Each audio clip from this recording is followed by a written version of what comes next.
পবিত্র আল কোরআন কারীমের সূরা আত-তাওবা 36 নম্বর আয়াতে এইভাবে উল্লেখ করেছে, বিসমিল্লাহির রহমানির রহিম, ইন্না ইদ্দাতাশ শুহুরি ইনদাল্লাহি 12 শাহরান। আল্লাহ রাব্বুল আলামিন বলেন, ইন্না ইদ্দাতাশ শুহুরি ইনদাল্লাহি 12 শাহরান। তিনি বলেন, আসমান এবং জমিন, এই পৃথিবী সৃষ্টির শুরু থেকে তার গণনায় কিতাবে মাস উল্লেখ করেছে 12টি। ইসনা আশারা শাহরান ফি কিতাবিল্লাহ ইয়াওমা খালাকাস সামাওয়াতি ওয়াল আরদা মিনহা আরবাতুন হুরুম যালিকা ad-দীনুল কাইয়্যিম ফালা তাযলিমু ফীহিন্না আনফুসাকুম। আল্লাহ রাব্বুল আলামিন বলেন, আসমান জমিন সৃষ্টির লগ্ন থেকেই বছরের মাস 12টি। ফী মিনহা আরবাতুন হুরুম, এই 12টি মাসের মধ্যে 4টি মাস বিশেষভাবে সম্মানিত। মিনহা আরবাতুন হুরুম, 4টি মাস বিশেষভাবে আল্লাহ তাআলা সম্মানিত করেছেন। এই 4টি মাস বিশেষভাবে সম্মানিত করার পরে যালিকা দীনুল কাইয়্যিম, এবং তিনি বলেছেন এটাই সুপ্রতিষ্ঠিত দিন, এটাই বিধান, এটাই ধর্ম।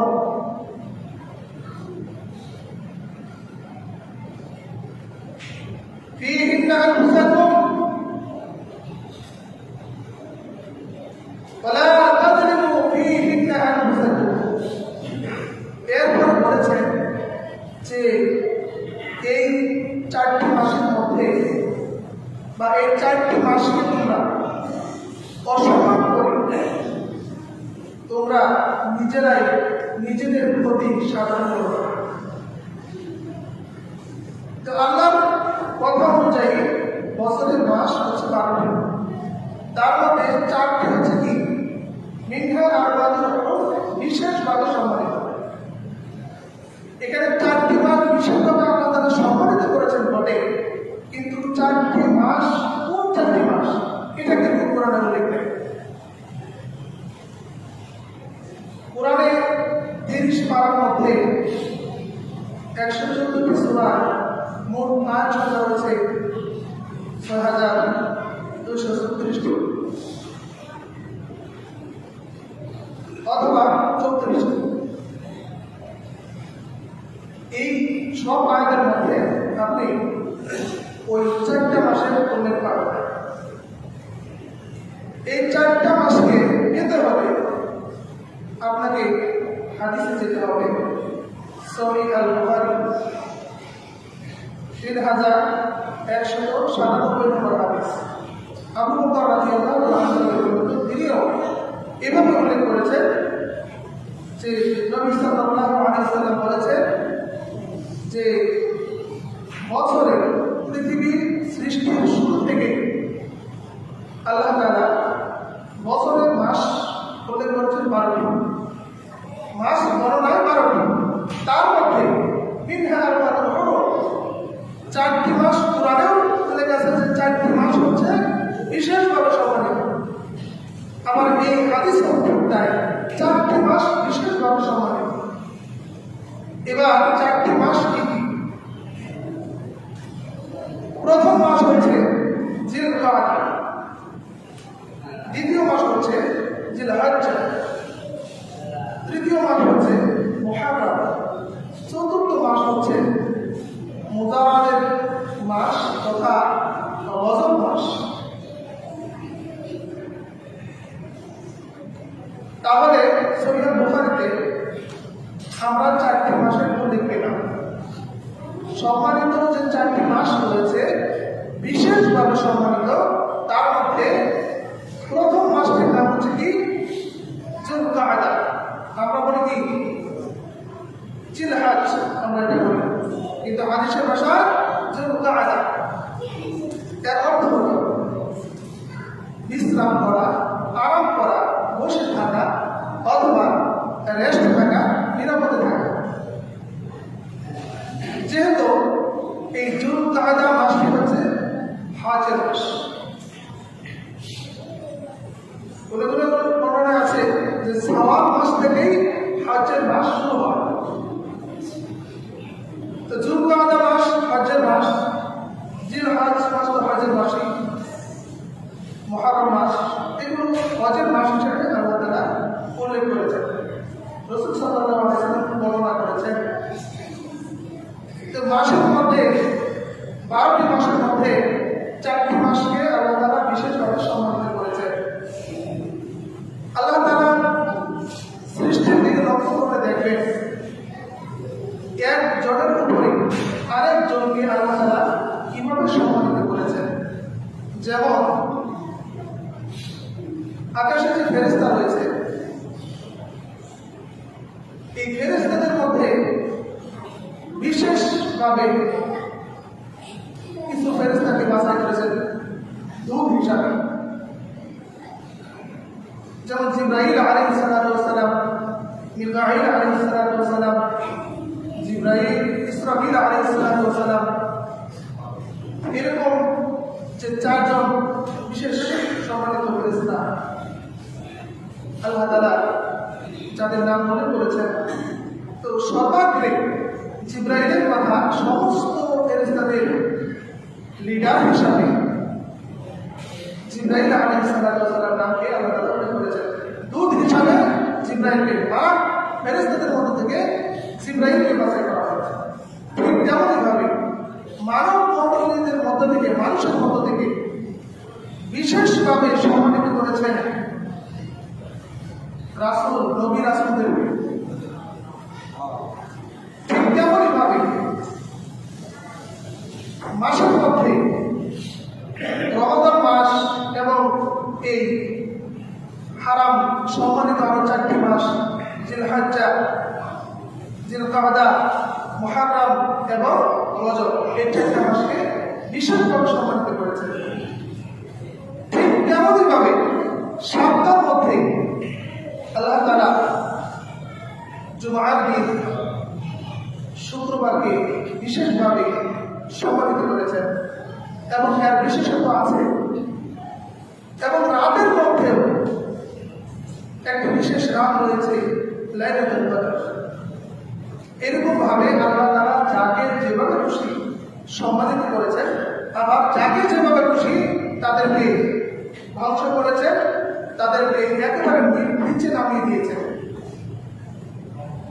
তো এখানে আল্লাহ রাব্বুল আলামিন উল্লেখ করেছেন যে বছরে মাস 12টি। এটা আল্লাহ তাআলার কিতাবে উল্লেখ করেছেন আল্লাহ নিজে। ইন্না ইদ্দাতুশ শাহর, গণনা, শাহর মানে মাস, ইনদাল্লাহিস ইসনা, 12টি। মিনহা আরবাআতুল হুরুম, এই 12 মাসের মধ্যে 4টি মাসকে বিশেষভাবে সম্মানিত করেছেন। তার মধ্যে প্রথম মাস হচ্ছে কি জিলকাদা বা জিলকদ, এটা আমরা যে মাসে আমরা উপনীত আছি। এই জিলকদ মাসে এটা কেন আরামদায়ক হলো, রেস্টের জন্য হলো, কারণ সামনেই আছে হজের জন্য বিশেষভাবে মানুষ ইবাদতে মশগুল থাকবে। আর আরবদের প্রথা এটাই ছিল যে তারা অন্যান্য মাসে 8 মাস তারা বিভিন্ন ব্যবসা বাণিজ্যে, যুদ্ধ বিগ্রহে তারা লিপ্ত থাকত। এই হারাম 4টি মাস তারা কিছু ইবাদতে কাটাইতেন, কিন্তু যে মাসটা উপনীত হয়েছে জিলকদ, এই জিলকদ মাসে তারা এসে বাড়িতে অবস্থান করে তারা একটু আরাম করতেন। আরাম মানে এই নয় যে তারা ফরজ ইবাদত সমূহ, 5 ওয়াক্ত সালাত বা অন্যান্য যে ইবাদত আছে সাধারণ এগুলো তারা বাদ দিচ্ছেন, বিষয়টি এমন নয়। তারা আরামে থাকতেন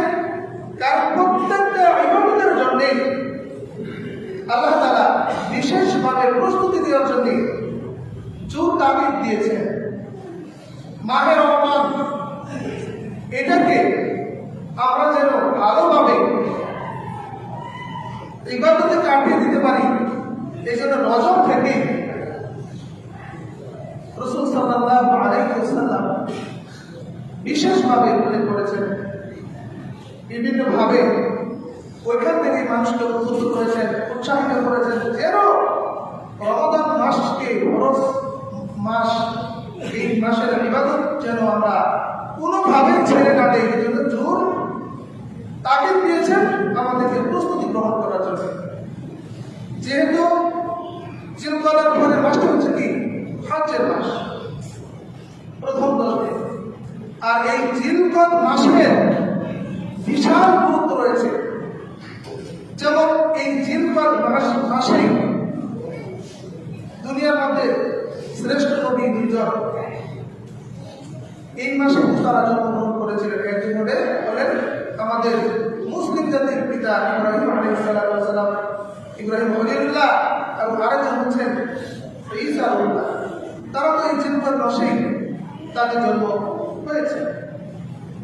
এবং এই সূরা আত-তাওবার আয়াত সহ আমরা সূরা আল-আরাফের 142 নম্বর আয়াতে আল্লাহ রাব্বুল আলামিন বলেছেন, একটা বিশেষ কথা উল্লেখ করেছেন কি ওয়া'আদনা মূসা 30 লাইলা ওয়া আতমামনা বি'আশরি ফাআতাম্মা মিকাত রাব্বিহি।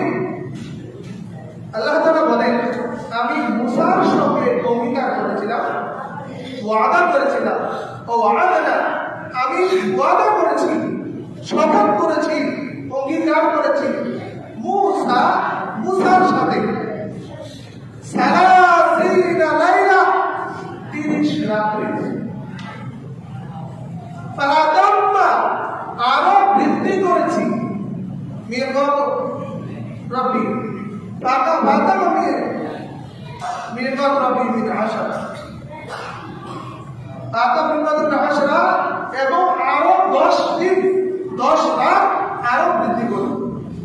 আমরা জানি যে মুসা আলাইহিস সালাম সর্বপ্রথম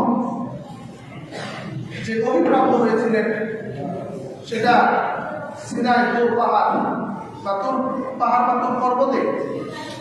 সেখানে আল্লাহর সাথে প্রথম যখন অভিপ্রাপ্ত হলেন এবং তার জাতিকে পরিচালনা করার জন্য যে সংবিধান দরকার, যে নীতিমালা দরকার, সেই হিসাবে তিনি তাওরাতকে দেওয়ার আগে মুসা আলাইহিস সালামকে 30 রাতের অঙ্গীকার করেছিলেন। 30 রাত তোমাকে এই পর্বতে অবস্থান করতে হবে, তাহলে পরে তোমার নিজের চলা এবং তোমার জাতিকে পরিচালনার জন্য যে সংবিধান, যে বিধান, আসমানি যে কিতাব, যে নীতিমালা, যার মাধ্যমে তুমি নিজে সংশোধন হবে এবং তোমার জাতিকে তুমি সংশোধন করতে পারবে, তাওহীদের পথে তুমি দাওয়াত দিতে পারবে, ওটা আমি তোমাকে দিব।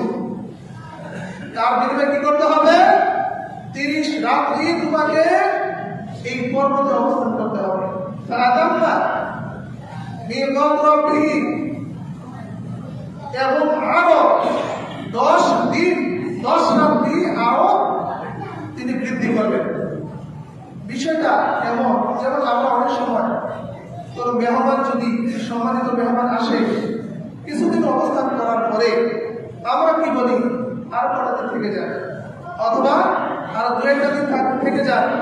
যখন বেশি জোরাজুরি করে আরে কিছুদিন থাকে একটু গল্প গুজব করি, বিশেষ সম্মানার্থে আমরা অনেক সময় মেহমানদেরকে এভাবে সম্বোধন করে থাকি, সম্মান করে থাকি। আল্লাহ তাআলা সেটি বলছেন, প্রথমে আমি তার কাছে ওয়াদা করেছিলাম, স্বীকার করেছিলাম যে 30 রাত্রি এই পর্বতে অবস্থান করলে আমি তোমাকে কিতাব দেব। কি দিব? কিতাব, আসমানি কিতাব, যার মাধ্যমে তুমি নিজে চলতে পারবে, তোমার সম্প্রদায়কে তুমি চালাতে পারবে সঠিকভাবে। তখন আমি আরো 10 দিন বৃদ্ধি করে, 10 রাত বৃদ্ধি করে 40 রাত আমি কি করলাম? পূর্ণ করলাম। সুবহানাল্লাহ। তাহলে বোঝা গেছে এই যে মুসা আলাইহিস সালাম 40 রাত্র, এটা হলো জিলকদ মাসেরই 30 রাত আছে। জিলকদ মাসেরই 30 রাত্র। জিলকদ মাসের পরে কি জিলহজ না? জিলহজের প্রথম 10 দিন, এটা গুরুত্বপূর্ণ। আমরা জানি ইবাদতের জন্য, সিয়ামের জন্য অত্যন্ত গুরুত্বপূর্ণ। তো এই 30 রাত্রি এই জিলকদ মাসে সর্বপ্রথম মুসা আলাইহিস সালাম আল্লাহর কাছে ওহী প্রাপ্ত হয়েছিলেন। আলহামদুলিল্লাহ। এই জন্য এই জিলকদ মাসে বহু ঘটনা রয়েছে এবং আমাদের নবী মুহাম্মদ রাসূলুল্লাহ সাল্লাল্লাহু আলাইহি ওয়াসাল্লাম, আপনারা জানেন, আমরাও জানি যে তিনি জীবনে কয়বার উমরা করেছেন আমরা অনেকে জানি। এটা আমাদের জানা দরকার ছিল। যিনি আমাদের আদর্শ, তার কর্মকাণ্ড সম্পর্কে আমরা জানবো না, আমরা তাদের উত্তরাধিকার সূত্রে আমরা জানবো না, এটা হয় না। আমরা নবী মুহাম্মদ সাল্লাল্লাহু আলাইহি ওয়াসাল্লামের প্রত্যেকটা কর্মকাণ্ডই আমাদের জন্য আদর্শ। তিনি দিনে যা করেছেন সেটাও যেমন আদর্শ, রাত্রিটাও আদর্শ। তিনি ঘুমিয়েছেন, খেয়েছেন, গোসল পায়খানা করেছেন, স্ত্রী ব্যবহার করেছেন, প্রত্যেকটা কাজেই আমাদের জন্য আদর্শ আছে, শিক্ষা আছে। আমরা সেগুলো গ্রহণ করবো, অনুসরণ করবো, এটাই কথা ছিল। অথচ আমাদের নবী সাল্লাল্লাহু আলাইহি ওয়াসাল্লাম জীবনে কয়বার উমরা করেছেন আমরা জানি না। দু একজন হয়তো জানি, অনেকেই জানি না, এটাই স্বাভাবিক। আর এত কিছু কি বলবো, এটা বলার আগে আরেকটা কথা জেনে নেই যে আল্লাহ বলছেন ইন্নাল্লাহ শাহরি শুহুরি ইন্দাল্লাহ ইসনা, যে বছর 12টি মাস, আরবি মাস বছর কয়টি? 12টি। এই আরবি মাস যে বছরে 12টি, এটাই অনেক মনে পাবে না। আরবি মাসের প্রথম মাস হচ্ছে কি? মুহররম না? মুহররম। এই মুহররম থেকে এটার শেষ মাস কি মাস? জিলহজ। জিলহজ পর্যন্ত আমরা অনেকে বলতে পারবো না। যদি আমরা শুরু করি মুহররম, সফর, রবিউল আউয়াল, রবিউল সানি, জমাদুল আউয়াল, জমাদুল সানি, রজব, শাবান, রমাদান, শাওয়াল, জিলকদ, জিলহজ, এই যে 12টি মাস। আমরা এই 8 মাস সম্পর্কে আমরা অনেকেই জানি। এই 12টি মাস আমাদের অনেকেরই জানা নেই। আমরা মাসের কথা বললে আমাদের ইংরেজি মাস, ইংরেজি বর্ষের কথা আমরা ভালোভাবে ঠুটাস্ত আমাদের নিজেরাও জানি এবং সন্তানদেরকে ঠুটাস্ত করাই, কিন্তু আরবি মাস সম্পর্কে আমাদের কোনো জ্ঞান নেই। অথচ আরবি মাস সম্পর্কে জ্ঞান অর্জন করা আপনার জন্য ফরজ। কারণ কোন সময় কোন ইবাদত, এগুলো জানা আপনার জন্য ফরজ। আপনি না জেনে আপনি ইবাদত করবেন কিভাবে? আগে জানবেন, তারপরে ইবাদত করবেন।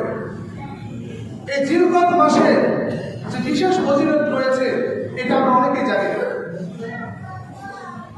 আমরা শুধু যদি বলি কোন ছেলেকে যে 12টি মাসের নাম বলো, একেবারে হাইসেকের বলবো January, February, March, April, May, June, July, August, September, October, November, December, এইভাবে। এই বাংলাটাও আমরা হবার যারা মুরব্বী আছি বা যারা মুরব্বী আছেন বা আমাদের সমবয়সী যারা আছে, যারা বাংলা 12টি মাসের নাম হয়তো বলতে পারবে। যিনি মূর্খ সেও 12টি মাসের নাম বলতে পারবে। আমাদের মা বোনেরা, তারা বিশেষ করে যারা একেবারে নিরক্ষর, এখনের জ্ঞান যাদের একেবারেই নাই, তারাও কিন্তু বাংলা 12টি মাসের নাম জানে, কিন্তু আরবিও জানে না, ইংরেজি তারা খুব কমই জানে। তবে আমাদের বর্তমান প্রজন্মের যারা আছে, এরা কিন্তু আবার বাংলা 12টি মাসের নাম খুব একটা জানে না। একজন ক্লাস 8-এ পড়ে, তার আমি জিজ্ঞেস করেছিলাম, তুমি তো ইংরেজি খুব ভালো পারো, তো বাংলা 12টি মাসের নাম বলো। সে শুধু একটা মাসের নাম জানে, সেটা কি জানেন? ওই যে বাংলা মাসের প্রথম মাসের নাম কি? পহেলা বৈশাখ। বৈশাখ দিয়ে তো বাংলা প্রথম মাস রেডি। এই যে পহেলা বৈশাখ, বাংলা বাংলা ইংলিশ দিয়া, এই জন্য তার ওটা মনে আছে, আর কোনা তার মনে নেই। কয়জন বলতে পারবে আমাদের ছেলেরা, মেয়েরা? অথচ এই দেশ নিয়ে আমরা গর্ববোধ করি, এই দেশ নিয়ে আমরা শুধু মুখের ফাঁকামুখে উড়াই, অথচ এই দেশটাকে আমরা কতটুকু ভালোবাসি নিজেরা একটু চেষ্টা করে দেখব।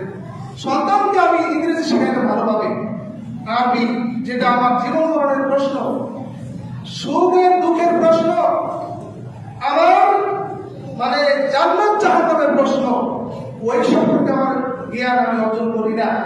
কিন্তু যে সম্পর্কে আমার না জানলেও চলবে, সেই সম্পর্কে আমি কতটা ব্যাকুল ক্ষতিগ্রস্ত হয়ে যাচ্ছি। এই জন্য আরবি মাসে 12টি মাস, বাংলা মাস, ইংরেজি মাস আপনি জানবেন, ঠিক আছে, আপনি ইংরেজি 12টি মাসের নাম জানবেন, কোনো সমস্যা নেই, আরবিটাও শিখেন। কারণ আরবি মাসের সাথে তো আপনার সম্পর্ক আছে। আরবি মাস না জানলে কোন সময় আপনি কিভাবে বুঝবেন? শুধু ইবাদত করতেই হবে? হ্যাঁ, এখন যদি এই ওয়াক্ত না আসে, আমরা যে জোহর, আসর, মাগরিব, ফজর, এশা, এই যে 5 ওয়াক্ত নামাজ, এই নামাজের ওয়াক্ত যদি না আসে, আমরা যদি আগেই নামাজ পড়ি, তাহলে কি সেই নামাজ আদায় হবে? হবে না। ওয়াক্ত আসার আগে যদি কোনো নামাজ পড়ি, ওইটা যেমন হবে না। হজের মাস, সেই হজের মাসে আমরা যদি হজ না করে অন্য মাস হজ করতে চাই, সেটা কি হজ হবে? হবে না। হজের মাস কোনটা, উমরার মাস কোনটা? আমাদের নবী সাল্লাল্লাহু আলাইহি সাল্লাম জীবনে কয়বার হজ করেছেন, কয়বার উমরা করেছেন, এই সম্পর্কে আমাদের জ্ঞান নেই। আমাদের নবী সাল্লাল্লাহু আলাইহি সাল্লাম জীবনে মাত্র 4বার উমরা করেছেন। কয়বার? ভালো করে জানেন কয়বার? এটা ইমানের প্রশ্ন। 4বার। তার মধ্যে সঠিকভাবে, পূর্ণভাবে 2বার তিনি উমরা পালন করেছেন। আরেকবার হজ এবং উমরা একসাথে করেছেন, বিদায় হজ যেটা। একবার জীবনে হজ একবার করেছেন মাত্র, জীবনে মাত্র একবার তিনি হজ করেছেন। বড় হজ যেটা, সেটা জীবনে মাত্র একবার করেছেন। সেই একবার হজের সাথে উমরা করেছেন। এই একটা উমরা আর 2টা উমরা তিনি করেছেন আর সঠিকভাবে, পূর্ণভাবে, সম্পূর্ণভাবে সম্পাদন করেছেন। আরেকটি উমরা যেটা সাথে আমরা জানি হুদাইবিয়া নামক স্থানে যেখানে সন্ধি হয়েছিল, আমরা জানি সেই হুদাইবিয়া সন্ধিটা কোন মাসে হয়েছে? এই জিলকদ মাসে হয়েছে। জিলকদ মাসে হুদাইবিয়া সন্ধি স্থাপিত হয়েছিল। এই জিলকদ মাসটা এত গুরুত্বপূর্ণ কেন? আল্লাহ নবী মুহাম্মদ রাসূলুল্লাহ সাল্লাল্লাহু আলাইহি সাল্লাম 1400 সাহাবী নিয়ে উমরার উদ্দেশ্যে মদিনা থেকে মক্কার উদ্দেশ্যে রওনা হয়ে বহু মাইল রাস্তা তিনি অতিক্রম করে, যার জঙ্গল অতিক্রম করে, বহু কষ্ট করে 1400 সাহাবী সাথে নিয়ে যখন উমরা পালনের উদ্দেশ্যে মক্কার দিকে আগমন করতেছিলেন, যখন সেই হুদাইবিয়া নামক স্থানে আসলেন, তখন মক্কার মুশরিকরা, কাফেররা, তারা জানতে পারা আসছে, তখন তারা বাধা দান করলো। ওইখানে হুদাইবিয়া নামক স্থানে ওইখানে তাদেরকে বাধা প্রদান করলো। বাধা প্রদান করার পরে নবী সাল্লাল্লাহু আলাইহি ওয়াসাল্লাম তিনি চুপ থাকলেন এবং ওইখানে শান্তিতে চুক্তি হলো। কারণ তারা বুঝাচ্ছিলেন, যখন তারা সেই মক্কার প্রান্তরে যাচ্ছিলেন উমরার উদ্দেশ্যে, সকলে যখন ইহরামের কাপড় পরিহিত অবস্থায় তারা ছিলেন, তারা বুঝাচ্ছিলেন, আমরা তোমাদের সাথে কোনো যুদ্ধ বিগ্রহ করতে আসি নাই, বরঞ্চ আমরা সেই বাইতুল্লাহকে জেরত করার জন্যই আমরা আজ আসছি, তোমাদের সাথে কোনো ঝগড়ায় আমরা লিপ্ত হতে চাই না। কিন্তু তারা বাধা প্রদান করলেন এবং শান্তিতে একটু চুক্তি হলো যে আগামী বছর তোমরা কি করবে? উমরা পালনের জন্য 3 দিন সময় পাবে। কয়দিন? 3 দিন। তারা চাইলে সেখানে তারা প্রতিবাদ করতে পারত এবং ওই মুশরিকদেরকে প্রতিহত করতে পারত, কিন্তু তারা জোর জবরদস্তি করে নাই। এই জন্য আল্লাহ তাআলা বলেন, ওয়াকাতিলুল মুশরিকিনা কাফাতান কামা ইউকাতিলুনাকুম কাফা ওয়া'লামু আন্নাল্লাহা মা'আল মুত্তাকিন। আল্লাহ রাব্বুল আলামিন এই সূরা তাওবার 36 নম্বর আয়াতের শেষে কি বলেছে? যে ওয়াকাতিলুল মুশরিকিনা কাফাতান কামা ইউকাতিলুনাকুম কাফা ওয়া'লামু আন্নাল্লাহা মা'আল মুত্তাকিন।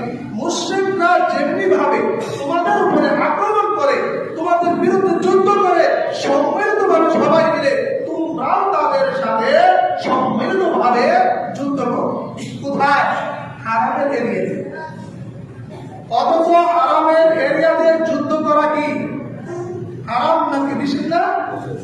হ্যাঁ, নিষেধ এবং হারাম এটা আল্লাহ তাআলা নিজে বলেছেন সূরা আল-মায়েদা। কি বলেছেন?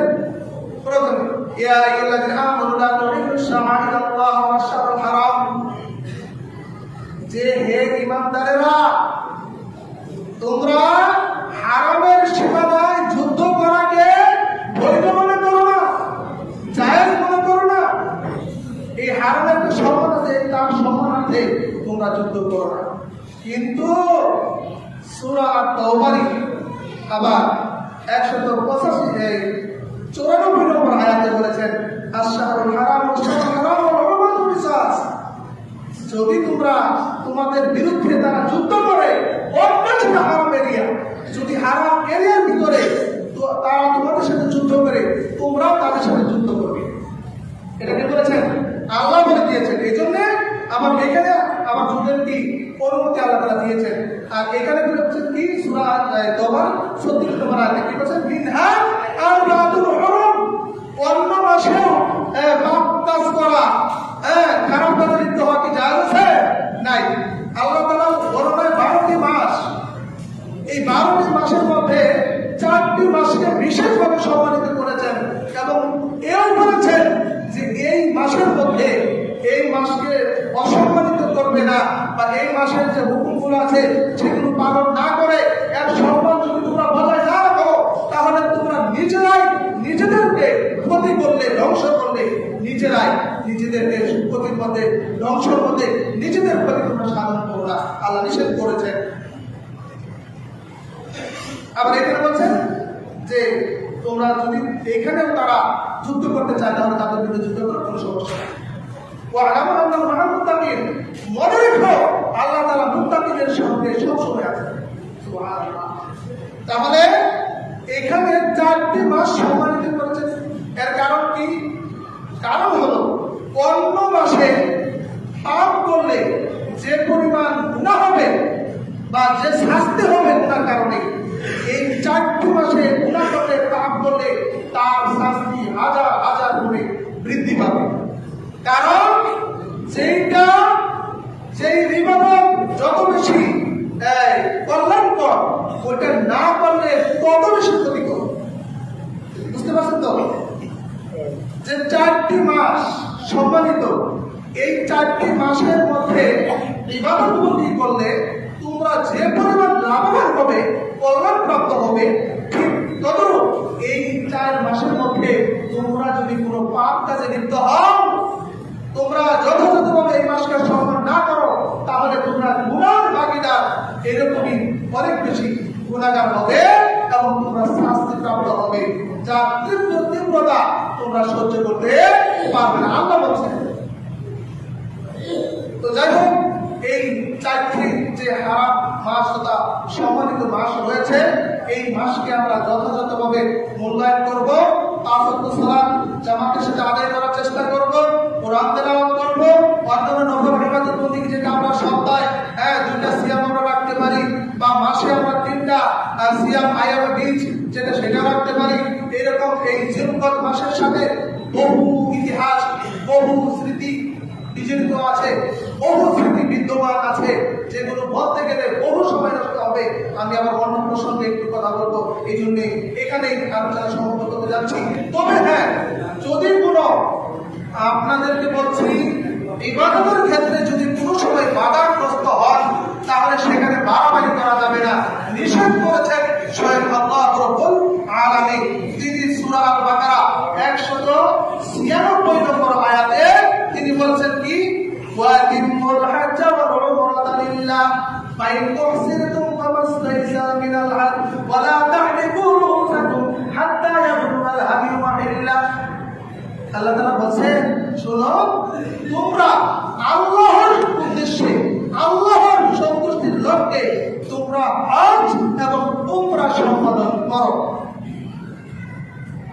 আল্লাহ বলতেছেন ফাইন উহসিনতুম, যদি তোমরা বাধাগ্রস্ত হও, বাধাপ্রাপ্ত হও, কেউ যদি বাধা দেয় তাহলে তোমাদের জন্য ফামাস্তাইসারা মিনাল হজ্জ, যেগুলো তোমাদের জন্য সহজ, একেবারে সহজ হয়, তোমরা যেটা সামর্থ্যবান হও, ওটুকুই তোমরা কি করো, কুরবানি করো মানে উৎসর্গ করো। ওয়ালা তাহলিকু রুউসাকুম হাত্তা ইয়াবলুগাল হাদিয়ু মাহিল্লাহ, কিন্তু তোমাদের সেই কুরবানির পশুগুলো নির্ধারিত স্থান পর্যন্ত না পৌঁছা পর্যন্ত তোমাদের মাথা মুন্ডন করো না, মাথা নেড়া করো না। এবার মাথা নেড়া করতে নিষেধ করেছেন, কিন্তু পরবর্তী কি করেছেন?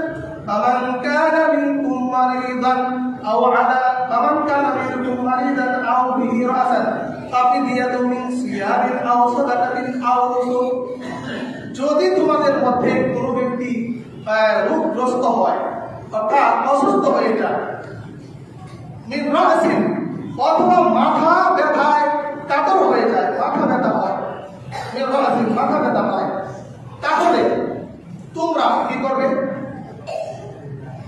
ফাফিদিয়াতুন, তারা তোমরা বিনিময় দিবে, বিনিময় গ্রহণ করবে, ফিদিয়া দিবে। ফিদিয়া মিন সিয়ামিন, একটা সিয়াম দ্বারা, একটা সিয়াম দ্বারা সেটা বিনিময় করবে। যদি তোমরা পীড়িত হও, রোগগ্রস্ত হও, তাহলে তোমরা অথবা মাথা ব্যথা হয়, তাহলে সেক্ষেত্রে তুমি কি করবা? বিনিময় করবা। বিনিময় কি? প্রথম বিনিময় হলো সিয়াম, একটা সিয়াম রাখবে। আও সাদাকা দিন, অথবা সাদাকা দিবে। আও নুসুক, অথবা কুরবানি দিবে আর উৎসর্গ করবে। তাহলে বিনিময়। তো বিনিময়ের কথা কেন বললাম? দেখেন, এই হজ এবং উমরা গুরুত্বপূর্ণ একটা ইবাদত, আর এই গুরুত্বপূর্ণ ইবাদতের ভিতরেও যদি ভুল ভ্রান্তি হয়, তাহলেও সেই ভুল থেকে বাঁচার উপায় আছে না নাই? আছে। সেই উপায়টা কি? কুরবানি, সাদাকা, সিয়াম। ঠিক আছে, এই তিনটা হলো বিনিময় হিসাবে। সিয়াম রাখতে হলে ভালো কথা। এরপরে আমাকে বলছেন, যদি তোমরা আবার নিরাপদে থাকো বা আবার যদি বাধাগ্রস্ত হও, তখন তোমরা সেখানে বা কুরবানি দিতে না পারো, তাহলে তোমাদেরকে সেখানে এই হজের জায়গাতে তোমাদের 3টা সিয়াম এবং হজ থেকে ফিরে এসে বাড়িতে 7টা সিয়াম, মোট 10টা সিয়াম তোমাদেরকে রাখতে হবে। আল্লাহ এমনি করে সূরা আল বাকারা 196 নম্বর আয়াতে পূর্ণ বিস্তারিত আলোচনা এখানে আছে। তো যাই হোক, আমরা যে কথা বলতেছি, এবার সূরা আল বাকারা 195 নম্বর আয়াতে আমরা কি বলছেন? وأنفقوا في سبيل الله ولا تلقوا بأيديكم إلى التهلكة وأحسنوا إن الله يحب المحسنين। আল্লাহ তাআলা বলেন, শোনো, তোমরা وأنفقوا في سبيل الله, আল্লাহর রাস্তায় তোমরা ব্যয় করো। আল্লাহর রাস্তায় তোমরা কি করো? ব্যয় করো। ولا تلقوا بأيديكم إلى التهلكة, এমন যেন না হয় যে তোমরা তোমাদের হাতকে ক্ষতির মধ্যে, ধ্বংসের মধ্যে সম্প্রসারিত করবে, বা নিজেরাই নিজেদেরকে ধ্বংসের মধ্যে ফেলে দিলে কিনা কিনা দান রাখবে। যদি আল্লাহ বলছে তোমরা আল্লাহর কাছে দান করো, বেশি বেশি দান করো, বেশি বেশি দান করলে নিজে নিরাপদে থাকবে, তোমার পরিবার নিরাপদে থাকবে। আর যদি দান না করো, তোমরা নিজেরাই নিজেদেরকে ধ্বংসের মধ্যে ফেলে দিলে। ও আর তোমরা কল্যাণ সাধন